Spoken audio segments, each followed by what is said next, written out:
pakitokea vurugu, unarudi lini kuconsult kwamba ni shoot au nisishoot?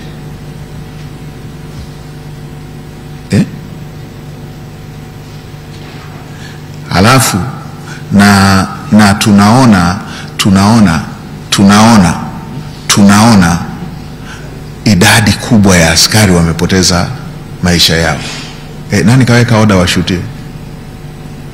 Hili ni jambo baya, limeshatokea. Tusubiri tupewe ukweli wake. Ukitaka kusema kuna oda ya kushuti, aliyeshuti askari alitokea, oda hiyo alitoa wapi? Na huyu wale walikuwa amdi, wametoa wapi hizo oda? Au huyu katoka hapo amekamatwa na mabomu, oda ametoa wapi? So lingekuwa jambo dogo tu hivi Mheshimiwa Rais angeunda tume, na lingekuwa tu jambo liko straight tu hivi na angeunda tume. Mimi nawaomba Watanzania, wala tusiende kwa emotions, tusiende kwa hisia.